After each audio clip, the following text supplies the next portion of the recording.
I stepped into the restaurant and instantly knew something was wrong. My parents' anniversary dinner was already finished, plates cleared, wine glasses sweating on the table, the kind of quiet that comes after money has been spent. My mom looked up and smiled, that soft smile she uses when she's about to ask for something. "Oh, you're late," she said lightly. Then, like it was a joke we'd all rehearsed, she added, "You don't mind covering the bill, right?" My sister laughed, not surprised, not embarrassed. And that's when I realized I wasn't there to celebrate. I was there to end something for good tonight. My name is Diana. I'm 30 years old, and for most of my life, my family has described me with one word: easy. Easy to deal with, easy to rely on, easy to ask for favors. They never meant it as a compliment. On paper, my family looks solid. Married parents who love hosting dinners, a younger sister who's always smiling in photos, holiday cards that arrive right on time every year. If you met us at a table, you'd think we were close. Warm. Normal. But closeness isn't measured by how often you sit together. It's measured by who's allowed to take up space. Growing up, my sister Tiffany took up all of it. Her opinions mattered. Her moods set the tone. If she wanted something, the room bent around her. I learned early that being quiet made life smoother. Being low maintenance earned approval. When I didn't ask for things, my mom would pat my arm and say, "See, Diana understands." Understanding became my role. By my mid-20s, that role came with invoices. Not official ones, just subtle expectations. I covered small things at first: groceries, utilities, a short trip that somehow ran over budget. Every time it was framed as temporary. Every time it quietly became permanent. I never announced my career to my family. I didn't lie exactly. I just didn't correct them when they assumed I worked somewhere modest. Something safe. Something that explained why I dressed simply and didn't talk about numbers. Letting them underestimate me kept the peace. It also kept the requests flowing. My parents liked celebrating milestones, anniversaries, birthdays, promotions that weren't really promotions. They liked places that felt impressive, places where staff recognized them, where menus didn't list prices. And somehow, I was always called last, after reservations were made, after decisions were final. I told myself it was coincidence, timing, that familiar lie you repeat until it feels like truth. The night of their anniversary, I arrived straight from work, tired but willing.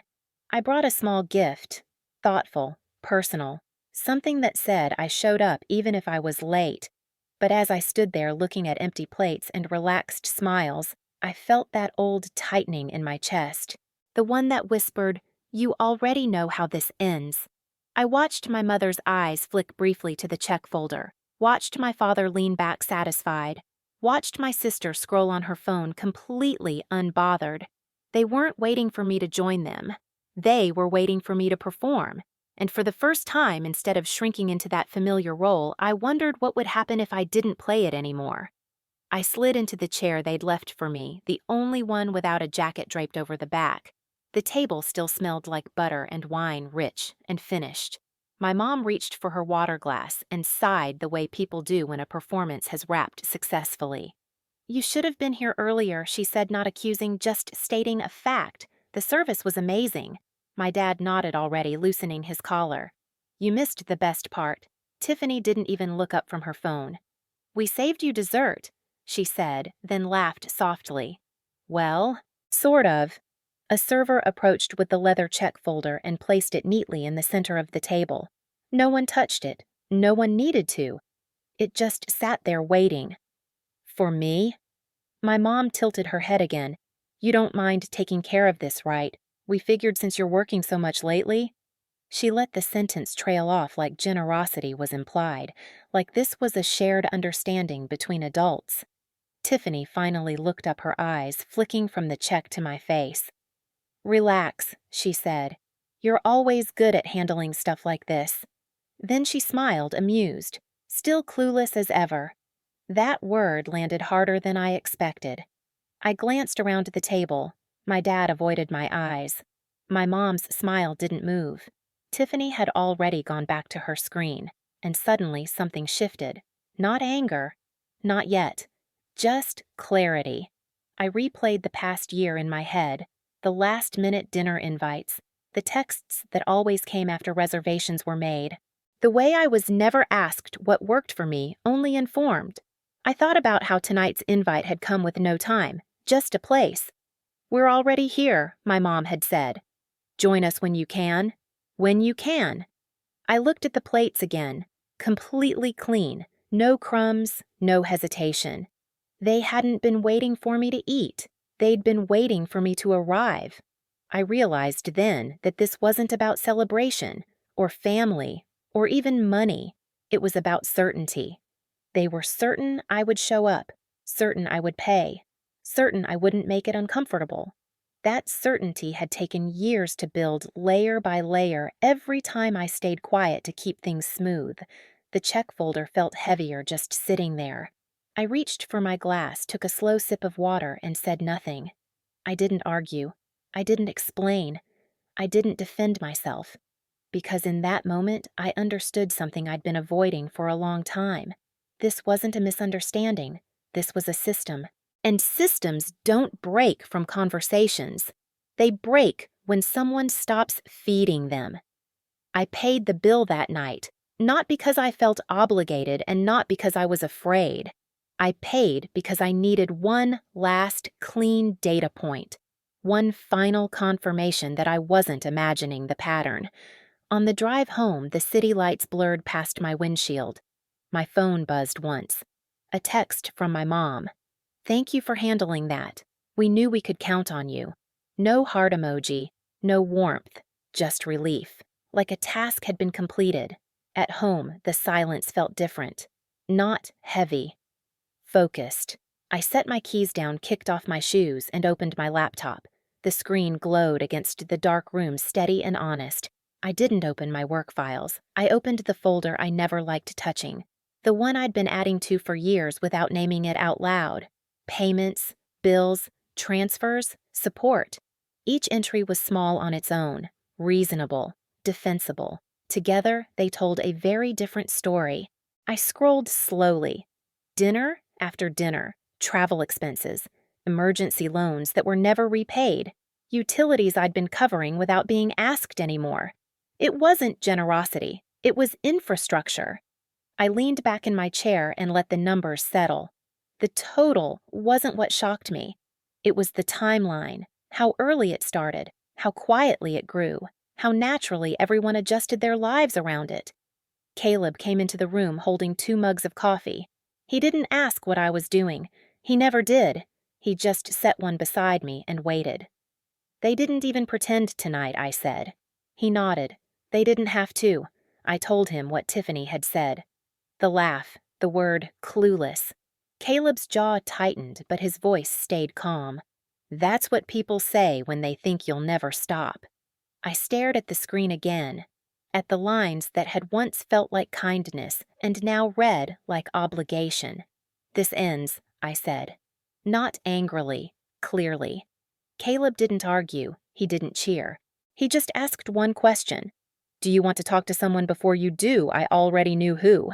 My attorney. The one who handled my financial boundaries, not my emotions. I closed the laptop finally. Not because I was done, because the plan was forming. I wasn't going to confront them. I wasn't going to announce anything, and I wasn't going to make it dramatic. I was going to stop participating, and the moment I did, I knew the collapse wouldn't be loud. It would be immediate. I didn't announce anything to my family. I didn't send a long message. I didn't hint.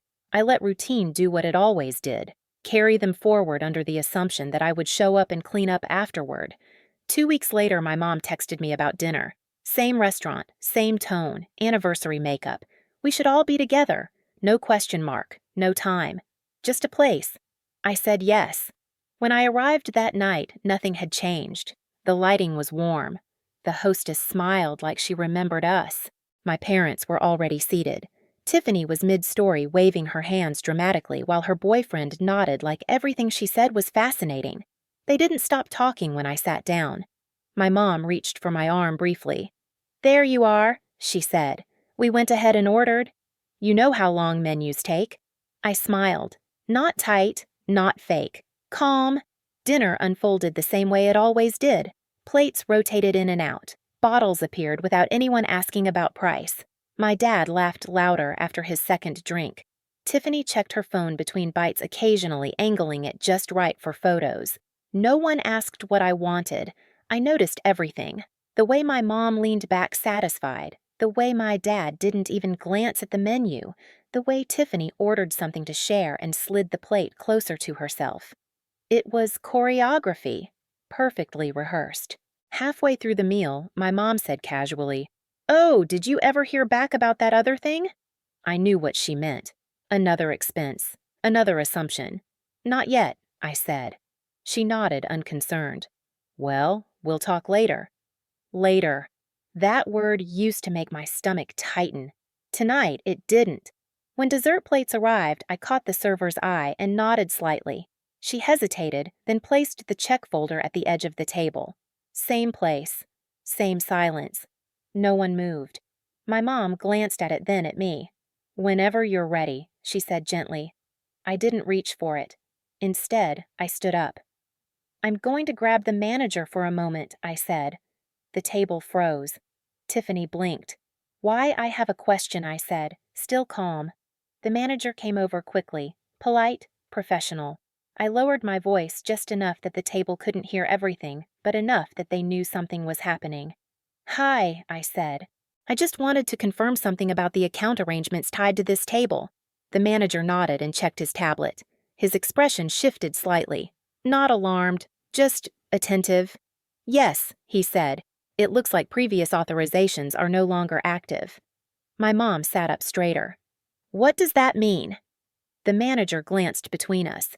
"It means we'll need a payment method from the party tonight." Silence landed hard. My dad cleared his throat. "There's usually no issue." "I understand," the manager said kindly. "But tonight there's no account on file." My mom looked at me, really looked. Her smile faded. "Diana." I met her gaze. "I won't be covering dinner tonight." Tiffany laughed once, sharp and disbelieving. "Okay, very funny." "I'm serious," I said. My dad frowned. "What's going on?" I sat back down, folded my hands in my lap. "What's going on is that I've been paying for more than meals for a long time, and I'm done." My mom's voice dropped.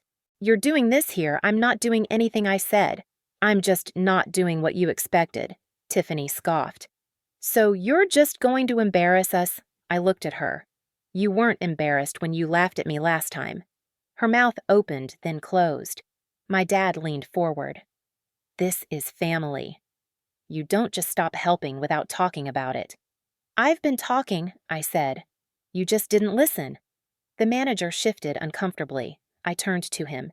"We'll need separate checks." My mom inhaled sharply. "Separate, yes," I said. "Mine and yours." The manager nodded and stepped away. My mom's face flushed. "You can't do this." "I can," I said. "And I am." Tiffany pushed her chair back. "This is unbelievable. After everything we've done for you." I almost laughed, not out of cruelty, out of clarity. "What you've done," I said slowly, "is teach me that love comes with an invoice, and I don't accept that anymore." My dad shook his head. "You think you're teaching us a lesson?" "No," I said. "I'm teaching myself one." The checks came back. One slim folder, one thick stack. My mom stared at it like it was written in another language. "I don't have my card," she said automatically. "I know," I said. Tiffany whispered something to her boyfriend. He stood up awkwardly. I need to take this call," he muttered already, walking away. My mom's hands trembled as she opened her purse. My dad reached for his wallet, then hesitated. For the first time, they looked unsure. Not angry, not indignant, unprepared. The manager waited patiently. My mom looked up at me, eyes sharp now. "You're enjoying this?" "I'm not," I said honestly. "I'm finished." She searched my face for guilt, for softness, for the daughter who would fix it. She didn't find her. They paid, slowly, uncomfortably, with questions they didn't like the answers to. I paid my share and stood up. As I walked away, my mom said my name, not sharply, not sweetly, just uncertain. I didn't turn around. Outside, the air felt cooler, lighter. I knew this wasn't the end. I knew phones would ring, messages would come, accusations would fly, but the system had broken, and once that happens, nothing ever works the same again. The fallout didn't come all at once. It arrived in waves, short texts, missed calls, messages that started polite and ended sharp. I didn't respond to any of them, not out of spite, out of certainty. Without my quiet support, things shifted fast. Dinners got smaller. Plans were suddenly postponed. The confidence my parents wore so easily began to crack, not dramatically, just enough to notice. Tiffany stopped posting photos from places that required reservations. Her boyfriend disappeared from family conversations entirely. No one apologized. I didn't expect them to. What surprised me was how little guilt I felt. I had imagined this moment for years, thinking it would hurt more, that I would mourn something. Instead, I felt steady, like I'd finally set down a weight I'd been carrying without realizing how heavy it was. At home, life felt quieter in a good way. Caleb and I ate dinner without rushing. We talked about work, about plans that didn't involve anyone else's expectations. For the first time, my time felt like it belonged to me. I didn't cut my family off. I just stopped cushioning their lives. I stopped smoothing edges and paying over consequences. If they reached out, I answered honestly. If they asked for help, I said no without explaining. And something strange happened. The world didn't collapse. I didn't become cruel. I became clear. The restaurant incident faded into memory, but the lesson didn't. Boundaries aren't walls. They're doors you choose when to open. And once you close one that's been draining you for years, the silence on the other side isn't loneliness.